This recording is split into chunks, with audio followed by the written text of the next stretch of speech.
Hello students, आज जो हम अपना नया टॉपिक स्टार्ट करेंगे वो है मेंसुरेशन। और इसमें हम 2 डायमेंशनल और 3 डायमेंशनल फिगर्स के बारे में पढ़ेंगे। 2 डायमेंशनल फिगर्स वो फिगर्स होते हैं जिनमें 2 एक्सेस होते हैं, एक्स और वाई एक्सेस। यानी उन फिगर्स को आप एक प्लेन सरफेस पे ड्रॉ कर सकते हैं, यानी एक बोर्ड के ऊपर, एक कॉपी के ऊपर आप उन फिगर्स को ड्रॉ कर सकते हैं। और इन फिगर्स को हम प्लेन फिगर्स के नाम से भी जानते हैं। तो इन फिगर्स के अंदर क्या होता है, प्लेन फिगर्स के अंदर आपका एक तो लेंथ होती है और दूसरा उनका एरिया होता है। ठीक है, लेंथ जो हम मेज़र करेंगे उसको पैरामीटर के फॉर्म पे मेज़र करेंगे, और एरिया वो चीज़ होता है किसी भी प्लेन सरफेस का। किसी जैसे मैंने अगर इस बोर्ड के ऊपर हाथ रखा है तो इस बोर्ड का कितना एरिया, कितना क्षेत्रफल मेरे हाथ ने ऑक्यूपाई किया है, उस चीज़ को हम क्या कहते हैं, एरिया। तो जैसे अगर मैं बोलूँ कि मैंने एक फिगर बनाया, जैसे ये ट्राइंगल है, त्रिभुज है, तो इस बोर्ड का कितना एरिया इस त्रिभुज ने ऑक्यूपाई किया है, उस चीज़ को हम कहते हैं क्षेत्रफल इसका। ठीक है, लेकिन अगर पैरामीटर या परिधि की बात की जाए तो पैरामीटर क्या होता है कि ए बी सी, मान लो ये इसके वर्टेक्स हैं, कोने हैं ट्राइंगल के, तो ए बिंदु से अगर आप चलते हैं और बी पे पहुँचे, फिर बी से सी पे पहुँचे और सी से ए पे पहुँचे, तो उस चीज़ को हम पैरामीटर या परिधि या पैरेफेरी या बाउंड्री या फेंसिंग इन नामों से जानते हैं। तो एक एक करके पहले हम 2 डायमेंशनल फिगर यानी प्लेन फिगर्स के बारे में बात करेंगे। उनका पैरामीटर कैसे निकाला जाता है, उनका एरिया क्षेत्रफल कैसे निकाला जाता है, ये चीज़ हम सीखेंगे। तो सबसे पहले बात करते हैं प्लेन फिगर्स के बारे में, उसके बाद हम बात करेंगे अपनी नेक्स्ट वीडियो में 3D फिगर्स के बारे में। प्लेन फिगर्स को हम 2 डायमेंशनल फिगर भी कहते हैं। क्लियर? तो सबसे पहले जो इसके अंदर फिगर आता है, प्लेन फिगर, लेट्स से मान लेते हैं हम स्क्वायर, जिसको हिंदी में वर्ग कहा जाता है। स्क्वायर क्या चीज़ होता है? स्क्वायर एक ऐसा प्लेन फिगर होता है जिसकी सभी भुजाएं, सभी साइडें बराबर होती हैं। Let's say A B C D is a square, ये स्क्वायर है, और इसकी जो साइड हैं, भुजाएं हैं, वो क्या हैं, सभी का मेज़रमेंट ए है, क्योंकि स्क्वायर एक ऐसा फिगर होता है जिसकी सारी साइडें बराबर होती हैं। अब इसके अंदर सबसे पहले हम फाइंड करेंगे पैरामीटर। स्क्वायर का जो पैरामीटर होता है, जिसको हम क्या कहते हैं, परिमाप। परिमाप क्या होगा? पैरामीटर मैंने आपको बताया किसी एक बिंदु से चले और घूमकर उसी बिंदु पे आ जाना, उसका पैरामीटर कहलाता है, या उसको हम बाउंड्री या उसकी पैरेफेरी कहते हैं। ए से आप बी पे गए तो कितनी दूरी कवर की आपने, ए। बी से आप सी पे आए तो फिर से आपने ए डिस्टेंस कवर किया। सी से आप डी पे आए तो फिर से कितना डिस्टेंस कवर किया है, ए। और डी से वापस आप ए पे आए तो फिर आपने कितना डिस्टेंस कवर किया है, ए। तो टोटल कितना हुआ, 4a। तो हम यहाँ पे कहते हैं 4a is the parameter of square. इसकी जो परिधि या परिमाप होगा वो 4a होता है। अगर आप एरिया की बात करते हैं, इसके एरिया यानी क्षेत्रफल, क्षेत्रफल जो होगा इसका एरिया, आपको बचपन से पता है, पढ़ते आए हैं, साइड स्क्वायर, उसकी भुजा का अगर वर्ग कर दे, और साइड कितनी है, ए, तो a into A, that is a square is the area of square. वर्ग का जो क्षेत्रफल होगा ए स्क्वायर होगा। अब इसके ऊपर जो क्वेश्चन बनता है वो कैसा बनेगा कि सबसे लंबी छड़ी या रोड जो कि इस स्क्वायर वर्ग के अंदर रखी जा सकती है, उसकी लंबाई कितनी होगी? तो हम कहते हैं वहाँ पे longest road that can be put inside a square. और उस चीज़ को, उस रोड को क्या कहते हैं हम, दैट इज डायगोनल। क्या कहेंगे उसका, डायगोनल ऑफ स्क्वायर। क्लियर? तो डायगोनल जो होगा इसका वो होगा या तो आप BD देख लें वो डायगोनल होगा, या आप AC को देखें तो वो भी डायगोनल होगा। अब ज्योमेट्री में ये क्या कहते हैं कि ABCD, ये ज्योमेट्री का टॉपिक है। ABCD जो कि एक स्क्वायर है, तो इसके वर्टेक्स का जो एंगल होगा, जो वर्टेक्स एंगल होगा वो हर एक एंगल 90 डिग्री का होगा। हर एक एंगल क्या होगा? 90 डिग्री का होगा। तो हम यहाँ पे कहते हैं कि ये C एंगल भी कितना होगा? 90 डिग्री का होगा। तो अगर आप BD की लेंथ फाइंड करना चाहते हैं, लॉन्गेस्ट रोड फाइंड करना चाहते हैं, तो इसके अंदर आपको पाइथागोरस थ्योरम लगानी पड़ती है। तो पाइथागोरस थ्योरम क्या कहती है कि हाइपोटेन्यूस का स्क्वायर बराबर होता है perpendicular square plus base square. विकर्ण का वर्ग बराबर होगा किसके? लंब के वर्ग प्लस आधार के वर्ग के। तो इसी बेसिस पे हाइपोटेन्यूस तो क्या होता है? हाइपोटेन्यूस होता है जो 90 डिग्री के अपोजिट जो साइड होती है उसको हम हाइपोटेन्यूस कहते हैं। तो 90 डिग्री के अपोजिट तो यहाँ पे D है, तो D square equal to perpendicular square. देखिए परपेंडिकुलर क्या होगा? A, तो A स्क्वायर प्लस बेस क्या हो जाएगा यहाँ पे? वो भी A स्क्वायर। किस ट्राइंगल की बात कर रहे हैं बेटा? ट्राइंगल BCD के बारे में बात हो रही है यहाँ पे, ठीक है। तो हम BCD में देखेंगे इस वाले ट्राइंगल में। तो D square equal to A square plus A square, तो D स्क्वायर बराबर हो जाएगा 2A square. Therefore D equals to √2 times of A। तो ये √2 टाइम्स ऑफ A जो है ये सबसे लंबी छड़ी होती है जो भी किसी स्क्वायर यानी वर्ग के अंदर रखी जा सकती है, और इसी को हम कहते हैं डायगोनल ऑफ स्क्वायर, ठीक है। तो ये पहला प्लेन फिगर जो कि स्क्वायर है, इसके फॉर्मूले कंप्लीट होते हैं। नेक्स्ट फिगर पे आते हैं। नेक्स्ट फिगर है हमारे पास रेक्टेंगल, फिगर नंबर 2। रेक्टेंगल को हिंदी में कहते हैं आयत। हिंदी में क्या कहते हैं? आयत। रेक्टेंगल कैसा फिगर होता है? इसकी लंबाई और चौड़ाई होती है। ये भी 2 डायमेंशनल फिगर है, यानी एक प्लेन के ऊपर इसको बनाया जा सकता है। A, B, C और D ये हमने मान लिया कि एक रेक्टेंगल है। रेक्टेंगल क्या होता है? इसमें 2 पेयर ऑफ अपोजिट साइड्स जो हैं वो इक्वल एंड पैरेलल होती हैं। 2 विपरीत भुजाएं बराबर भी होंगी और पैरेलल यानी समांतर भी होंगी। इसी तरीके से AB और CD बराबर होगी और एक दूसरे के पैरेलल होगी। ऐसे ही AD और BC ये भी एक दूसरे के समान होंगी और पैरेलल भी होंगी। तो अगर ये L माने, क्योंकि लंबे वाली जो साइड होती है उसको बेसिकली हम लेंथ मानते हैं, लंबाई मानते हैं, ठीक है। तो ये L होगी तो ये भी L होगी, और ये दूसरे वाली BC अगर B है तो AD भी B होगी, क्योंकि ये रेक्टेंगल है। ABCD एक रेक्टेंगल है, आयत है। इसके लिए अगर हम पैरामीटर की बात करें, किसकी बात कर रहे हैं? पैरामीटर की बात करते हैं। पैरामीटर यानी परिमाप की अगर बात करें तो मैंने आपको बताया किसी एक बिंदु से आपने चलना है और घूमकर उसी बिंदु पर पहुंच जाना है, तो उसका पैरामीटर या परिमाप निकल के आता है। A से B पे आप जा रहे हैं तो लंबाई कितनी तय की आपने? L। अब B से C पे आ रहे हैं तो कितनी लंबाई तय करेंगे? B। और C से D पे आ रहे हैं तो लंबाई तय होगी L, और D से A पे आ रहे हैं तो फिर से जो डिस्टेंस या लेंथ आपको ट्रैवल करनी पड़ेगी वो कितनी होगी? B। तो इक्वल टू ये कितना हुआ? 2L प्लस 2B, यहाँ से 2 कॉमन आ जाएगा और L प्लस B ये कहलाएगा परिमाप या पैरामीटर ऑफ रेक्टेंगल, या इसकी बाउंड्री, या ऐसा भी बोल देता है कई बार कि ABCD एक गार्डन है, इस गार्डन के चारों तरफ आपने बाउंड्री करनी है या तार बाड़ करनी है, तो आप कितनी लंबी तार लेकर के आएंगे, तो वहाँ पे भी आपको क्या लगाना होता है? Parameter of rectangle, twice of L plus B। Clear. अब बात करते हैं एरिया की। क्षेत्रफल इसका जो होगा, क्षेत्रफल क्या होगा?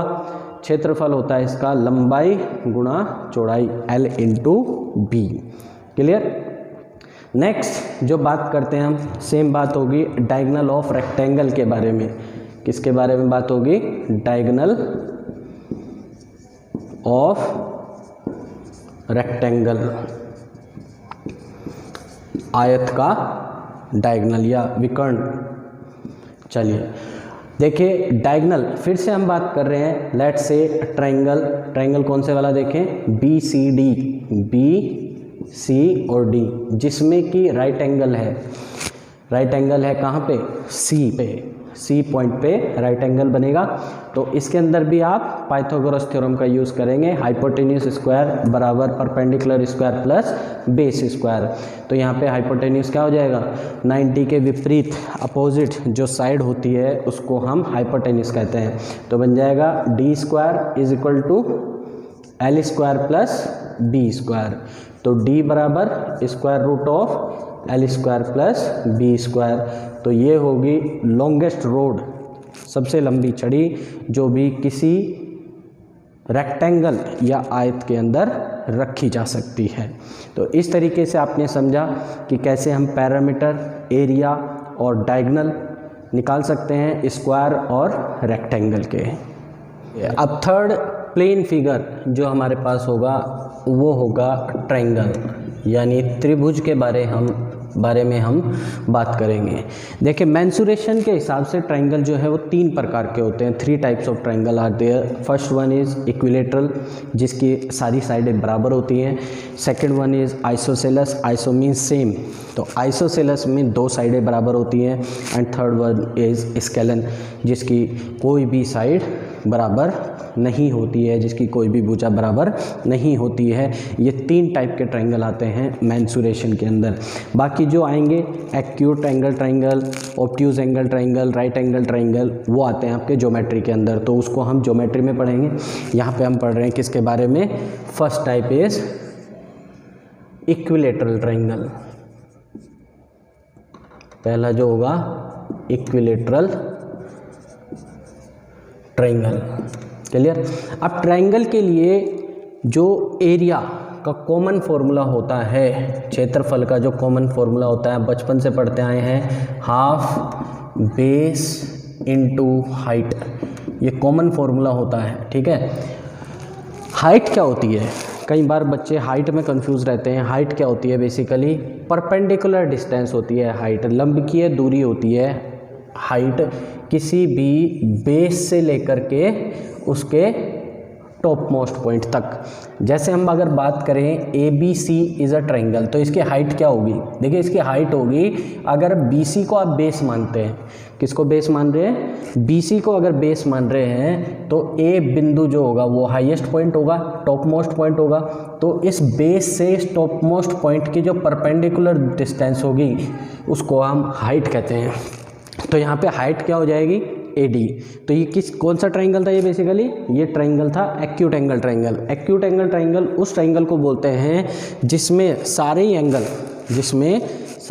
एंगल 90 डिग्री से कम होते हैं। तो आप देख रहे हैं एंगल B भी 90 डिग्री से कम है, A भी 90 डिग्री से कम है और C भी 90 डिग्री से कम है। तो सारे ही एंगल 90 डिग्री से कम अगर होते हैं तो उसको हम एक्यूट एंगल ट्रायंगल बोलते हैं। और उसकी जो हाइट होती है कहाँ पे लाई करती है, ट्रायंगल के अंदर लाई करती है।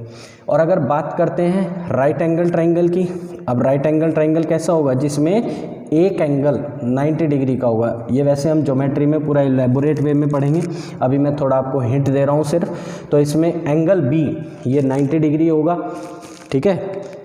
अब ये चीज़ हाइपोटेन्यूस होती है।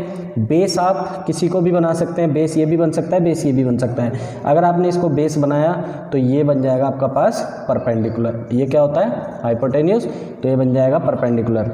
अब इसमें हम क्या कहेंगे, फॉर्मूले के हिसाब से half base into height, half करेंगे बेस इंटू हाइट, हाइट क्या होगी यहाँ पे परपेंडिकुलर। अब देखिए अगर BC बेस है, क्या है बेस, BC बेस है, तो हाईएस्ट पॉइंट होगा A। BC अगर बेस है तो हाईएस्ट पॉइंट होगा A।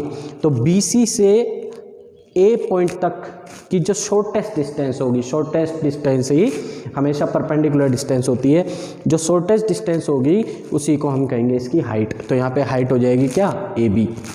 और अगर हम AB अगर हम ए बी को बेस मानते हैं तो हाईएस्ट पॉइंट हो जाएगा सी। अगर हमने इस ट्राइंगल को ऐसे घुमा दिया, ए बी बेस मानेंगे तो हाईएस्ट पॉइंट हो जाएगा सी। तो ए बी से सी तक का जो शॉर्टेस्ट डिस्टेंस होगा वो कौन सा होगा, तब ये होगा। तो इसमें अगर परपेंडिकुलर इधर है तो बेस इधर हो जाएगा, और अगर बेस इधर है तो परपेंडिकुलर इधर हो जाएगा। किसकी बात हो रही है, राइट एंगल ट्राइंगल की। अब बात करते हैं हम obtuse angle triangle. Obtuse angle triangle ऐसा ट्राइंगल होता है बेटा जिसमें कोई एक एंगल 90 डिग्री से ज़्यादा होता है, कोई एक एंगल 90 डिग्री से ज़्यादा होता है। लेट्स से ए बी सी क्या है, एक ऑब्ट्यूज एंगल ट्राइंगल है। तो इसमें मान लिया कि एंगल बी जो है वो 90 डिग्री से ज़्यादा है। अब अगर बी सी बेस है, बी सी क्या है, अगर बेस है तो ए हाईएस्ट पॉइंट हो जाएगा। अब ए तक की जो शॉर्टेस्ट डिस्टेंस होगी वो क्या होगी, आपको इधर आना पड़ेगा। तो ये जो डिस्टेंस होगी कौन से वाली, ये ए डी, ये जो डिस्टेंस होगी इसको हम कहते हैं height of obtuse angle triangle. तो ऑब्ट्यूज एंगल ट्राइंगल में जो हाइट होती है वो ट्राइंगल से बाहर जाती है, और एक्यूट एंगल ट्राइंगल में जो हाइट होती है वो ट्राइंगल के अंदर रहती है। और राइट एंगल ट्राइंगल में हाइट जो होती है वो कहाँ से मेज़र की जाती है, from the vertex containing the right angle. या आप परपेंडिकुलर को डायरेक्टली हाइट बोल सकते हैं, या फिर बेस को भी आप हाइट बोल सकते हैं। तो आप समझ गए, एक्यूट एंगल ट्राइंगल में, ऑब्ट्यूज एंगल ट्राइंगल में और राइट एंगल ट्राइंगल में हाइट कहाँ कहाँ पे लाई करेंगी, ये चीज़ आपको पता चल चुकी है। अब हम ये कह रहे हैं, एक तो फॉर्मूला ये हो गया कि हाफ बेस इंटू हाइट लगा करके आप ट्राइंगल का एरिया निकाल सकते हैं। दूसरा फॉर्मूला भी इसका होता है, क्या होता है एरिया ऑफ ट्राइंगल का, 1/2 A B sine theta, 1/2 A B sine theta. ये बहुत ही इंपॉर्टेंट फार्मूला है, क्योंकि 1/2 बेस इंटू हाइट ये वाला फॉर्मूले के बेसिस पे एग्जामिनर आजकल क्वेश्चन नहीं देता है, क्योंकि पेपर का लेवल जो है वो चेंज हो चुका है। तो यहाँ पे क्या बनता है, 1/2 ए बी साइन थीटा में इसका मतलब क्या है ये समझिएगा। मान लो कोई भी एक ट्राइंगल है, let's say A B C is a triangle, A B C is a triangle. इसमें भी मैं आपको एक बात बताना चाहूँगा कि जो कैपिटल ए या कैपिटल बी, कैपिटल ए या कैपिटल बी या कैपिटल सी जो होता है, ये डिनोट करते हैं वर्टेक्स को। एक इसको डिनोट करते हैं वर्टेक्स को, या आप ऐसा बोलें कैपिटल ए, कैपिटल बी और कैपिटल सी ये डिनोट करते हैं बेटा एंगल को, कोण को डिनोट करते हैं, क्योंकि कोण कहाँ पे बनता है, वर्टेक्स पे बनता है। और स्मॉल ए बी सी, अब देखिए कैपिटल ए के अपोजिट जो साइड होगी उसको हम स्मॉल ए, छोटा वाला ए से डिनोट करते हैं, और कैपिटल बी के जो अपोजिट साइड होगी उसको हम स्मॉल बी से डिनोट करते हैं। कैपिटल सी यानी वर्टेक्स सी, जो कोण है सी, उसके विपरीत जो भुजा होगी उसको हम डिनोट करेंगे, उसको दर्शाएंगे किससे, स्मॉल सी से। तो हमेशा ध्यान रखिएगा, अगर क्वेश्चन में कैपिटल ए बी सी है तो उसका मतलब क्या है, कोण है, वर्टेक्स है, एंगल है। और स्मॉल ए बी सी अगर दिया गया है तो उसका मतलब है कि साइड का मेज़रमेंट, कि उसकी भुजा की लंबाई कितनी है। तो ए बी का मतलब क्या हुआ यहाँ पे, स्मॉल ए बी का मतलब क्या हुआ, स्मॉल ए बी का मतलब हुआ यहाँ पे साइड के बारे में बात हो रही है। तो हम बात कर रहे हैं स्मॉल ए और स्मॉल बी। अब ये थीटा क्या चीज़ है, थीटा बेटा क्या चीज़ है, इन दोनों साइड के बीच का जो एंगल है उसको हम थीटा कहेंगे, ठीक है। तो किसी भी ट्राइंगल में अगर आपको दो साइडें गिवन है, ध्यान से सुनिएगा मेरी बात, किसी भी ट्राइंगल में अगर आपको दो साइडें गिवन हैं और उन दो साइडों के बीच का एंगल आपको बताया गया है, तो आप तब भी ट्राइंगल का एरिया निकाल सकते हैं। वहाँ पे डिपेंड नहीं करेगा कि ट्राइंगल इक्विलेटरल है, आइसोसेलेस है या स्केलन है, आप डायरेक्टली फॉर्मूला यूज़ कर सकते हैं 1/2 ए बी साइन थीटा। मैं आपको फिर से बता रहा हूँ, ए बी यहाँ पे क्या होगा, दो साइडें होंगी, और थीटा क्या होगा, उन दोनों साइड के बीच का एंगल, जिसको हम क्या बोलते हैं, इंक्लूडेड एंगल भी उसको कहा जाता है। तो अगर इस ट्राइंगल का एरिया हम देखें तो वो क्या हो सकता है बेटा, 1/2 A into B sine of capital C, ये एरिया होगा। या अगर इसके हिसाब से देखें ए वर्टेक्स के हिसाब से, तब क्या होगा, 1/2 बी इंटू सी। अब देखिए बी और सी और इनका इंक्लूडेड एंगल क्या हो जाएगा, ए, तो दैट इज साइन ऑफ ए।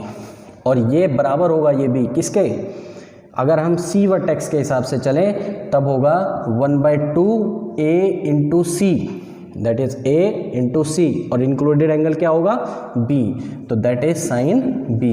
तो आप इन फॉर्मूले को किसी एक को लगा दो, जो भी एंगल दिया गया है, हमेशा ध्यान ये रखना आपने, जो भी एंगल दिया गया है वो इंक्लूडेड एंगल होना चाहिए, यानी साइडों के बीच का एंगल होना चाहिए। दैट मीन्स अगर ये एंगल दिया है आपको तो ये वाली साइड और ये वाली साइड भी आपको पता होनी चाहिए, तभी आप एरिया निकाल सकते हैं ट्राइंगल का। तो आपने सीखा कि ट्राइंगल के अंदर कॉमन जो फॉर्मूले आप यूज़ कर सकते हैं किसी भी ट्राइंगल में, वो कौन कौन से होंगे, हाफ बेस इनटू हाइट, और दूसरा 1/2 AB साइन थीटा, या इन तीनों में से जो भी आपको दो साइड गिवन है और उनके बीच का एंगल गिवन है उसको लगा करके आप ट्राइंगल का एरिया निकाल सकते हैं। तीसरा, इसका एक और फॉर्मूला, कॉमन फॉर्मूला होता है जो कि किसी भी ट्राइंगल में लग जाता है। बेसिकली तो हम उसको स्केलेन ट्राइंगल में यूज़ करते हैं। स्केलेन ट्राइंगल कौन सा हुआ, जिसमें कोई भी साइड इक्वल नहीं होती, कोई भी साइड बराबर नहीं होती, उसको हम स्केलेन ट्राइंगल कहते हैं। तो स्केलेन ट्राइंगल में जो फॉर्मूला यूज़ हो जाएगा वो किसी भी ट्राइंगल में यूज़ हो जाता है। हमेशा ध्यान रखना, शर्त क्या है कि आपको उस ट्राइंगल की तीनों साइडें पता होनी चाहिए। ध्यान से सुनिए, शर्त क्या है कि आपको ट्राइंगल की अगर तीनों साइडें पता हैं तो आप स्केलेन ट्राइंगल के एरिया का फॉर्मूला ट्राइंगल के अंदर यूज़ कर सकते हैं। और इस फॉर्मूले को हम क्या कहते हैं, इस फॉर्मूले को हम कहते हैं हीरोन्स फॉर्मूला। क्या कहेंगे, हीरोन्स फॉर्मूला। हीरोन्स फॉर्मूला क्या होता है, ये एरिया ऑफ ट्राइंगल निकालने के लिए किया जाता है यूज़, एरिया ऑफ ट्राइंगल निकालने के लिए यूज़ करते हैं इसको। क्या होता है, under root of s minus a, s minus b और s minus c, s minus a, s minus b और s माइनस c। अब यहाँ पे s क्या है और ABC क्या है। स्मॉल ABC तो मैंने आपको बता दिया, स्मॉल ABC क्या होंगी, साइड्स होंगी, और s यहाँ पे क्या होता है बेटा, s होता है सेमी पैरामीटर। सेमी पैरामीटर को हम कहते हैं s। सेमी मीन्स क्या होता है, सेमी मीन्स आधा, और पैरामीटर मीन्स परिमाप, यानी परिमाप का अगर आधा कर दिया जाए तो वो सेमी पैरामीटर हो जाएगा। और परिमाप क्या होता है, परिमाप होता है किसी एक बिंदु से आप चल रहे हैं और वापस घूम के उसी बिंदु पे आ जाते हैं तो उसका परिमाप यानी पैरामीटर निकल के आता है। तो अगर ट्राइंगल की साइड ABC है तो इसका पैरामीटर क्या होगा, पैरामीटर होगा A, या इस बिंदु से चल के देखते हैं A, C और B, या आप ऐसा बोले A से चले तो B, A और C, क्लियर, या आप B से चले तो A, B और C। तो हम कह रहे हैं A plus B plus C, लिखने में ऐसे अच्छा लग रहा है तो सीक्वेंस में हम लिख रहे हैं ABC का सम। तो ABC का जो सम होगा वो तो क्या आएगा, पैरामीटर आएगा, लेकिन आपको चाहिए क्या, सेमी पैरामीटर। तो सेमी मीन्स होता है आधा, तो यहाँ पे इसको डिवाइड बाय 2 कर देते हैं। तो ये हीरोन्स फॉर्मूला भी आप यूज़ कर सकते हैं किसी भी ट्राइंगल के अंदर, कब, जब आपको उस ट्राइंगल की तीनों साइडें पता हैं। तो आपने ये 3 कॉमन फॉर्मूले समझे कि किसी भी ट्राइंगल में इनको यूज़ किया जा सकता है। अब हम बात करेंगे इसके बाद इक्विलेटरल ट्राइंगल की, देन आइसोसेलेस की, और उसके बाद बात करेंगे स्केलेन की। चलिए समझते हैं इक्विलेटरल ट्राइंगल क्या चीज़ होता है। Equilateral triangle, ABC is an equilateral triangle. Equi से आप समझ रहे हैं, इसका मतलब होता है इक्वल, यानी ऐसा ट्राइंगल जिसकी सारी साइडें बराबर हैं तो उसको हम इक्विलेटरल ट्राइंगल कहते हैं। साइडें कब बराबर होती हैं, जब बेटा सारे एंगल भी बराबर होंगे, सारे एंगल भी बराबर होंगे। ज्योमेट्री में थ्योरम है कि किसी भी ट्राइंगल के तीनों एंगल का सम जो होता है वो 180 डिग्री होता है। कोई भी त्रिभुज अगर है तो उसकी सभी कोण जो हैं उनका जो योग होगा वो 180 डिग्री होगा। अगर 180 डिग्री योग होगा और ट्राइंगल के अंदर तो 3 एंगल बनते हैं, इसका मतलब 180 को अगर आप 3 से डिवाइड करेंगे तो हर एक एंगल कितने डिग्री का आएगा, 60 डिग्री का आएगा। किस केस में, इक्विलेटरल ट्राइंगल के केस में। आई थिंक ये बात सबको समझ आ रही होगी। अब इसके जो एंगल हैं सभी 90 डिग्री से कम है। तो कैसा ट्राइंगल है ये एक्यूट एंगल ट्राइंगल है। तो इसका परपेंडिकुलर या हाइट जो है कहाँ पे लाई करेगी, ट्राइंगल के अंदर। Let's say this point is D और ये हो गई इसकी हाइट। क्लियर। चलिए अब बात करते हैं इसके एरिया के बारे में। किसके बारे में, एरिया के बारे में। एरिया क्या होगा इसका, आप या तो ये फॉर्मूला लगा सकते हैं या ये वाला फॉर्मूला लगा सकते हैं। तो समझिए A B sine theta 1/2 A B sine theta. देखिए 1/2 ये वाला एंगल ले लो या ये वाला ले लो या ये वाला, कोई फ़र्क नहीं पड़ता। ए बी यानी कोई भी दो भुजाएं। देखिए अगर ये भुजा हम माने और ये भुजा हम माने तो ए इंटू बी, बी जो है वो भी ए के इक्वल है, तो दोनों साइड बराबर। तो हमने लिख दिया ए इंटू ए। और आगे क्या कर रहे हैं, साइन 60 डिग्री। तो साइन 60 डिग्री कितना होगा, √3/2। तो इसमें हम करेंगे 1/2 ए इंटू ए कितना हो जाएगा, ए स्क्वायर, और ये होगा √3/2। ये जो वैल्यूज़ हैं ये मैं आपको ट्रिग्नोमेट्री में शॉर्टकट तरीके से निकालना सारी चीज़ें सिखाऊंगा, तो अभी घबराने की कोई ज़रूरत नहीं है। √3/2 इंटू 2 हो जाएगा 4a²। तो √3/4 a² होता है इसका एरिया, किसका, इक्विलेटरल ट्राइंगल का। और इसी को अगर आप इस फॉर्मूले से निकालते हैं हाफ बेस इंटू हाइट, उस चीज़ के लिए आपने क्या करना होगा, देखिए बेस तो आपको पता है ए, बेस तो आपको पता है ए, हाइट निकालना यहाँ पे एक थोड़ा विकट समस्या हो जाती है। तो हाइट भी मैं आपको यहाँ पे निकाल के दिखाता हूँ कैसे हम इसकी हाइट निकालते हैं फिर, क्योंकि हमें अगले फिगर में दैट इज़ आइसोसेलेस ट्राइंगल में भी हाइट निकालनी होगी, तो आपको आसानी रहेगी निकालने में उस समय। तो समझते हैं, देखिए हाइट क्या होगी। हाइट हमने समझा कि हाइट है ये AD। तो अगर हम किस ट्राइंगल की बात कर रहे हैं, ट्राइंगल BDA। कौन सा ट्राइंगल, BD और A, ये वाला ट्राइंगल है। क्लियर। अच्छा BDA, हमेशा ध्यान रखना इक्विलेटरल ट्राइंगल में जो हाइट होती है वो वर्टेक्स एंगल को बाइसेक्ट करती है। वर्टेक्स एंगल को क्या करेगी, बाइसेक्ट करेगी, आधा आधा डिवाइड कर देती है। और जो हाइट होती है वो मीडियन भी होती है। मीडियन क्या होती है, मीडियन एक ऐसी लाइन होती है जो कि वर्टेक्स से आती है और बेस को 2 बराबर भागों में डिवाइड कर देती है। अब कोई भी लाइन 2 बराबर भागों में कब डिवाइड करेगी, जब वो बेस को उसके मिड पॉइंट पे टच करेगी। ध्यान से सुनिएगा, जब वो बेस को उसके मिड पॉइंट पे टच करेगी तो उसको साइड को 2 बराबर भागों में डिवाइड कर देगी।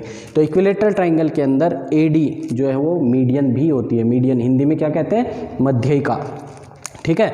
तो हमें किस ट्राइंगल के बारे में बात करनी है, हमें बात करनी है AD और B ट्राइंगल में, जिसमें D पे बन रहा होगा 90 डिग्री।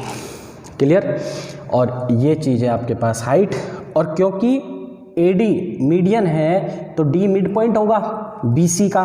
तो अगर BC की पूरी लंबाई A है तो BD कितना होगा बेटा, BD होगा A/2। और AB आपको पहले से पता है, AB कितना है A। तो यहाँ पे आप पाइथागोरस थ्योरम का यूज़ लगा करके हाइट इस ट्राइंगल की कैलकुलेट कर सकते हैं। तो समझते हैं, तो 90 के अपोजिट क्या होगा, यह हाइपोटेन्यूस हो जाएगी। तो हाइपोटेन्यूस स्क्वायर इक्वल टू, यहाँ परपेंडिकुलर क्या होगा, height square plus base square. Base क्या होगा, A/2। तो A/2 का स्क्वायर कर लेंगे, तो A² equal to H² plus A² / 4। आपको H² निकालना है तो क्या होगा, A² माइनस A² / 4। तो H² is equal to 4A² minus A² / 4 and H² equal to 3A² / 4 और H बराबर √3A/2। क्लियर।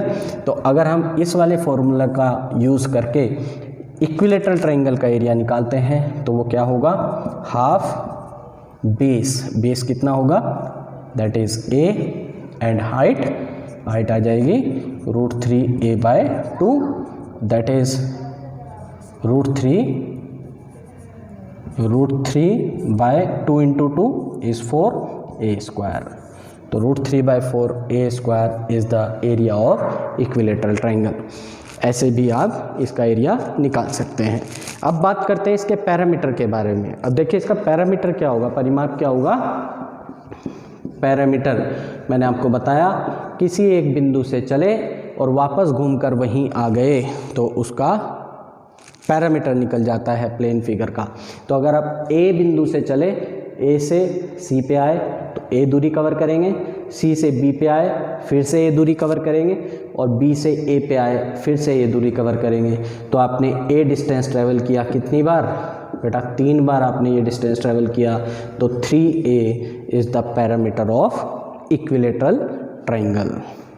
अब बात करते हैं second type of triangle, that is isosceles, ISOSCELES, isosceles triangle. Iso means same, ऐसा triangle जिसमें 2 साइडें बराबर होंगी। तो हमने माना ABC is an isosceles triangle, कि ABC एक आइसोसेलेस ट्राइंगल है जिसमें AB और AC बराबर साइडें हैं। तो इसको A मान लेते हैं और इसको भी A मान लेते हैं। कैसी साइडें, बराबर साइडें। और इसको मान लेते हैं B, BC की लंबाई मान लेते हैं B। अगर यहाँ से परपेंडिकुलर ड्रॉ किया जाए तो परपेंडिकुलर कहाँ पे आएगा, यहाँ पे आएगा, और ये D हो जाएगा इसका मिड पॉइंट। ध्यान रखिएगा आइसोसेलेस ट्राइंगल में भी AD जो है, जो हाइट होती है, वो बेस को 2 बराबर भागों में डिवाइड करती है। यानी जो समान भुजाएं हैं, इक्वल साइड्स हैं, उनके बीच का जो एंगल है, बीच का एंगल क्या है, इक्वल साइड्स के बीच का एंगल क्या है, A। तो यहाँ से जो परपेंडिकुलर आएगा BC के ऊपर, उसको हम मीडियन कहेंगे, मध्यिका कहेंगे, या हाइट भी इसको कहते हैं हम। तो ये D जो होगा वो BC का मिड पॉइंट होगा।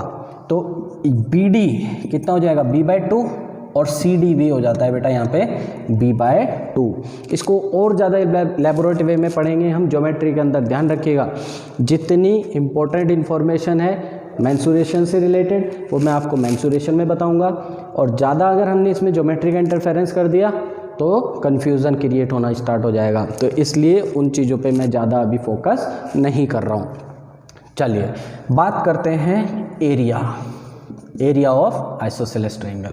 अगर इस फॉर्मूले से निकालें तो 1/2 बेस। अब देखिए बेस तो कितना हो जाएगा, ये बेस तो हो जाएगा B, क्योंकि ये लंबाई टोटल है B।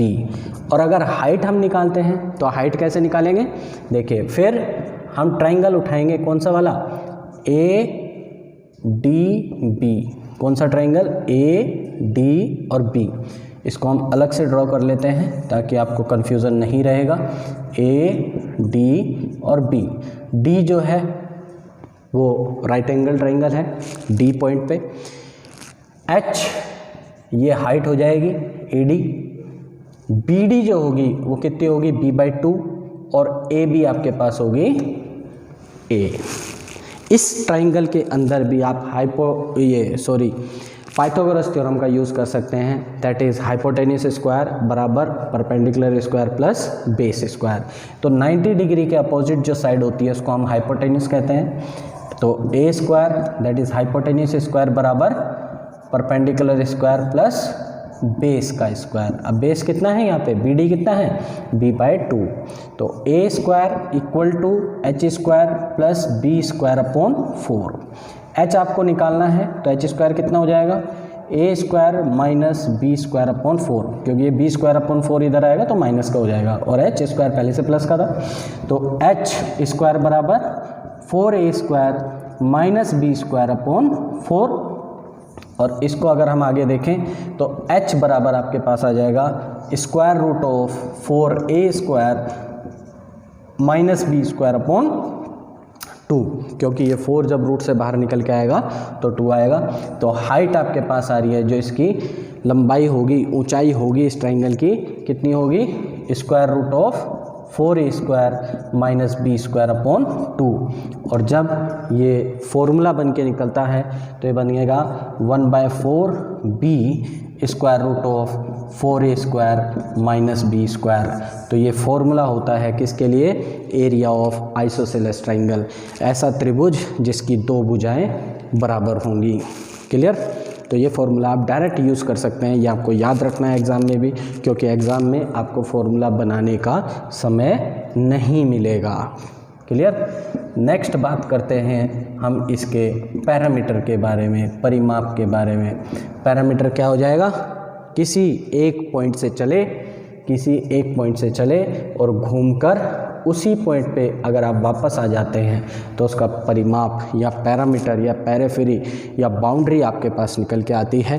तो ए से जब सी जाएंगे तो आप डिस्टेंस कितना ट्रैवल करेंगे, ए, और जब सी से बी जाएंगे तो डिस्टेंस ट्रैवल होगा बी, और जब बी से ए जाएंगे तब डिस्टेंस ट्रैवल होगा फिर से ए। तो 2a + b is the parameter of isosceles triangle. तो आपने ध्यान रखना है यहाँ पे इस फॉर्मूले के अंदर भी b क्या है, b वो साइड है जो बराबर नहीं है, जो अलग है, और a वो साइड है जो बराबर है। तो इस चीज़ को ध्यान में रख करके आप फॉर्मूले का यूज़ करेंगे। अगर आपको ये पता है कि b कौन सी साइड है और a कौन सी साइड है, तभी आप यहाँ पे लगा सकते हैं, क्योंकि अगर आपने a की वैल्यू ये वाली लगा दी तो फिर ये गलत हो जाएगा। तो आपने ध्यान रखना है a क्या है, a है इक्वल साइड और b है जो इक्वल, जो बराबर नहीं है। थर्ड टाइप के ट्रायंगल पे आते हैं, सी टाइप। क्या है, स्केलन, SCALENE, स्केलन ट्रायंगल। मैंने आपको बताया था कि स्केलन ट्रायंगल में क्या होता है, कोई भी साइड बराबर नहीं होती है। ये a है, ये b है और ये c है। a के opposite side small a, vertex b के अपोजिट साइड स्मॉल b और वर्टेक्स c के अपोजिट साइड स्मॉल c। इसमें a b c अलग अलग इसलिए लिखा कि कोई भी साइड इसमें बराबर नहीं है। तो यहाँ पे एरिया जो हम निकालते हैं, किससे निकालते हैं, हीरोन्स फॉर्मूला से यहाँ पे एरिया निकालते हैं, क्योंकि यहाँ पे आप हाइट फाइंड नहीं कर सकते। तो डायरेक्ट हीरोन्स फॉर्मूला यहाँ पे यूज़ किया जाता है, जो मैंने स्टार्टिंग में भी आपको बताया था, √of s, s - a, s - b और s - c। यहाँ पे s क्या है, s है सेमी पैरामीटर, s किसको डिनोट करेगा, सेमी पैरामीटर को डिनोट करेगा। s इक्वल टू क्या हो जाएगा, a + b + c अपॉन 2, क्योंकि a + b + c तो क्या होगा पैरामीटर, और उसका करना है आपने हाफ। क्लियर।